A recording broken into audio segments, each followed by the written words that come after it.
भाकरी बनवणं हे पण एक ना खूप मोठं चॅलेंजेस असतं. कारण कसं असतं, पीठ पातळ असणं किंवा पीठ रवाळ असणं, पीठ चिकट असणं. कसं असतं गिरणीमध्ये कोणी कोणी कधी कधी असं जाडसर पीठ देतं, त्याची भाकरी व्यवस्थित होत नाही किंवा भाजत नाही, किंवा पीठ खूपच चिकट दिलं तर मग त्याचं पण कसं असं ते चिकटपणा असल्यामुळं ना भाकरी होत नाही. भाकरी जरी थापली गेली तरी ती ना खूप अशी लवचिक लवचिक भाकरी होते. त्यामुळं ना भाकरी करताना ना पहिल्यात आधी ना पीठ चांगलं मळून घ्यायचं. जेवढं तुम्ही पीठ चांगलं मळाल ना तेवढी भाकरी ना तुमची व्यवस्थित होती आणि अशी टम फुगते जसं पाहिजे तसं. आणि मी तर भाकरी करायला ना खूप लहानपणापासून शिकले. लहानपणापासून म्हणजे मी 7वीला असतानाच मी आणि मेन म्हणजे माझ्या पप्पांनी मला भाकरी करायला शिकवलेलं आहे. माझ्या पप्पांनी मला भाकरी करायला शिकवलं आणि हे बघा मी कशा प्रकारे भाकरी केलेली आहे. मला एका हातानेच भाकरी करता येते.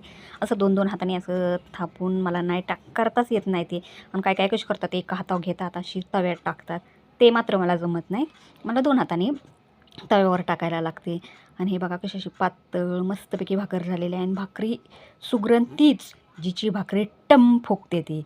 तर बघा तव्यावर मस्तपैकी भाकर टाकली. आणि खूप दिवसापासून ना इच्छा होती की भाकरी करण्यापासून ते अशी भाकरी टम फुगण्यापर्यंत ना व्हिडिओ शूट करायचा.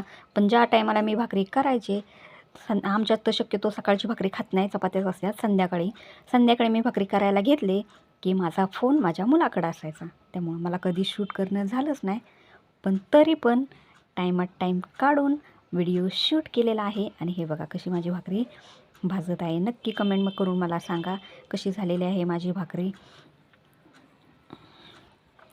बघा कशी टम फुगलेली आहे मस्तपैकी अशी भाकरी. मला सगळ्या प्रकारच्या भाकरी हे येतात.